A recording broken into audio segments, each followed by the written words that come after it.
നമസ്കാരം, ഞാൻ ഷാലു വിനു. എല്ലാവർക്കും എൻ്റെ ചാനലിലേക്ക് സ്വാഗതം. നമുക്കിന്നിവിടെ വളരെ സ്വാദിഷ്ടമായിട്ടുള്ള ഒരു നൊസ്റ്റാൾജിക് ഫീല് തരുന്ന ഒരു ചമ്മന്തി എങ്ങനെ തയ്യാറാക്കാം നോക്കാം. ഉണക്ക ചെമ്മീൻ ചമ്മന്തി. ഇത് ഭയങ്കര സിമ്പിളായിട്ട് ചെയ്യാം കേട്ടോ. ഒരുപാട് സമയമൊന്നും എടുക്കില്ല. വളരെ ടേസ്റ്റിയുമാണ്. നമുക്ക് ഈ ഒരൊറ്റ ചമ്മന്തി ഉണ്ടെങ്കിൽ ഒരുപാട് ചോറ് കഴിക്കാനും പറ്റും.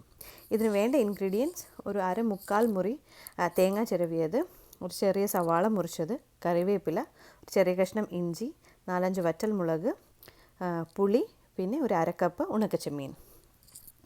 നമുക്ക് ആദ്യം ഈ ഉണക്കച്ചെമ്മീൻ ഒന്ന് ഡ്രൈ റോസ്റ്റ് ചെയ്തെടുക്കണം. അതിനായിട്ടൊരു പാൻ ചൂടാക്കി അതിലേക്ക് ഈ ഉണക്കച്ചെമ്മീൻ ചേർത്ത് കൊടുത്ത് ഇതൊന്ന് മീഡിയം ഫ്ലെയിമിലിട്ട് ഡ്രൈ റോസ്റ്റ് ചെയ്തെടുക്കാം. നമുക്കിത് ഫ്ലെയിം ഹൈ ആയി പോകരുത് കേട്ടോ, അത് കരിഞ്ഞു പോകും. ചെറുതായിട്ടൊന്ന് ചൂടായി വന്നാൽ മതി. ഇതൊന്ന് ചൂടായി ഒരു സ്മെല്ലൊക്കെ വരുന്നുണ്ട്. ഇപ്പം നമുക്കിത് ഈ പാനിൽ നിന്ന് മാറ്റി ഒരു പാത്രത്തിലേക്കാക്കി വയ്ക്കാം.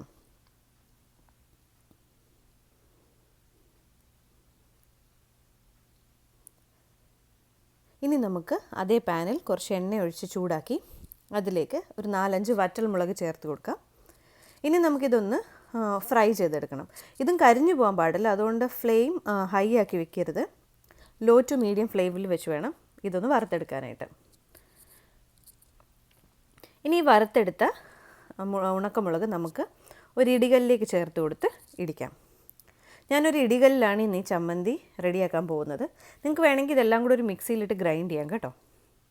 ഇതൊന്ന് ചതഞ്ഞ് കഴിയുമ്പോഴേക്ക് ഈ മുളകിൻ്റെ കൂടെ പുളിയും കൂടെ ചേർത്തിട്ട് നമുക്കൊന്ന് ചതച്ച് കൊടുക്കാം. അതിനുശേഷം ഇതിലേക്ക് ആവശ്യത്തിന് ഉപ്പ് ചേർക്കാം. ഉപ്പും കൂടെ ചേർത്ത് എല്ലാം കൂടെ ഒന്ന് ചതച്ചെടുക്കാം.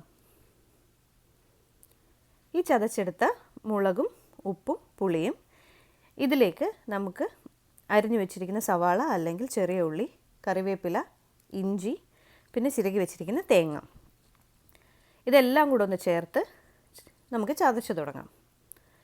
ഇടികല്ലാവുന്നത് കൊണ്ട് അറിയാം നമുക്ക് ഒരുപാട് ടൈം എടുക്കും. അത്ര വേഗമൊന്നും ചതഞ്ഞ് കിട്ടില്ല. കുറച്ച് സമയം ഉണ്ടെങ്കിൽ നമുക്കിത് ഇടികല്ല് ചെയ്തെടുക്കാം. കാര്യം നല്ലൊരു ടേസ്റ്റ് ആയിരിക്കും ഇടികല്ല് ചെയ്താൽ കിട്ടുന്നത്. നിങ്ങൾക്ക് തീരെ ടൈം ഇല്ലയെന്നുണ്ടെങ്കിലോ അല്ലെങ്കിൽ മടിയാണെങ്കിലോ മിക്സിയിലിട്ട് ഇതെല്ലാം കൂടെ ചേർത്തൊന്ന് കറക്കിയെടുത്താൽ മതിയാവും. ഇതൊക്കെ ഒന്ന് നല്ലപോലെ ചതഞ്ഞ് വരുന്നുണ്ട്. മാത്രമല്ല കൈക്കൊക്കെ ഒരു നല്ല എക്സസൈസും ആയിരിക്കും. ഇനി നമുക്ക് ഇതിലേക്ക് ഡ്രൈ റോസ്റ്റ് ചെയ്ത് വെച്ചേക്കുന്ന ഉണക്ക ചെമ്മീൻ കൂടെ ചേർത്ത് കൊടുക്കാം. ഇനി ഇതെല്ലാം കൂടെ ചേർത്ത് നല്ലപോലെ ഒരു ചമ്മന്തി ഒരു പരുവുണ്ടല്ലോ, ആ പരുവത്തിൽ നമുക്കൊന്ന് ചതച്ചെടുക്കണം. ചതച്ചല്ല, ശരിക്കും അരച്ചെടുക്കുകയാണ് ചെയ്യേണ്ടത്. ഇപ്പോൾ ഇത് ഇടികല്ലായതുകൊണ്ട് ഞാൻ ചതച്ച് ചമ്മന്തിയുടെ പരുവത്തിലാക്കുകയാണ്. കുറേ നേരം ചതച്ചു. അപ്പോൾ എന്തായാലും നമുക്ക് നല്ല പരുവത്തിന് ആ ചമ്മന്തി റെഡിയായിട്ട് കിട്ടിയിട്ടുണ്ട്.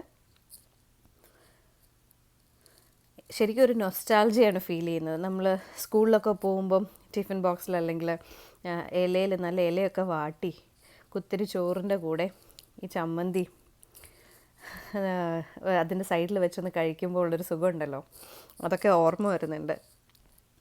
ഞാൻ കണ്ടിട്ടുണ്ട്, അമ്മയാണെങ്കിൽ അരകല്ലിലൊക്കെ പണ്ട് ചമ്മന്തി ഇങ്ങനെ അരച്ചിട്ട് സൈഡിൽ നിന്നൊക്കെ എടുത്ത് വകഞ്ഞെടുത്ത് ഒരു റൗണ്ടാക്കി ഒരു ഉരുട്ടി ഒരു പാത്രത്തിലേക്ക് മാറ്റി വെച്ച് അതിൽ നിന്നാണ് ഓരോ സൈഡിൽ നിന്ന് നമുക്കൊക്കെ തന്നിട്ടുണ്ട്. എനിക്കും ചേച്ചിക്കൊക്കെ ഓരോ പാത്രത്തിലേക്കാക്കി തന്നിട്ടുള്ളത്. അപ്പോൾ നമുക്ക് ഇന്ന് അതുപോലെ ചെയ്യാം. ഇതാണ് അതിൻ്റെ പരുവം. ഈ ഒരു പരുവത്തിൽ വേണം മിക്സിയിലായാലും അരച്ചെടുക്കാൻ വേണ്ടിയിട്ട്. ചതച്ചെടുക്കുവാണെങ്കിലും നമ്മൾ ഈ ഒരു പരുവത്തിൽ എടുക്കണം. അങ്ങനെ നമ്മുടെ സ്വാദിഷ്ടമായിട്ടുള്ള ഉണക്ക ചെമ്മീൻ ചമ്മന്തി തയ്യാറായിട്ടുണ്ട്. ഈ ഒരു ചമ്മന്തി മാത്രം മതി ഒരു 2 പ്ലേറ്റ് ചോറ് അകത്താകുന്ന വഴി അറിയത്തേയില്ല. നല്ല ചൂട് കുത്തരി ചോറിൻ്റെ കൂടെ ഈ ചമ്മന്തി കൂടെ ഇട്ടൊന്ന് ഇളക്കി ഉരുട്ടി ചോറ് കഴിച്ച് കഴിഞ്ഞാൽ ഒരിക്കലും മറക്കാൻ പറ്റാത്തൊരു അനുഭവം തന്നെ ആയിരിക്കും അത്. അപ്പോൾ എല്ലാവരും ഇത് ട്രൈ ചെയ്ത് നോക്കുക. ഇഷ്ടമാകുകയാണെന്നുണ്ടെങ്കിൽ അഭിപ്രായം പറഞ്ഞിട്ട് എൻ്റെ ചാനലൊന്ന് സബ്സ്ക്രൈബ് ചെയ്ത് ലൈക്ക് ചെയ്യാൻ മറക്കല്ലേ. Thank you.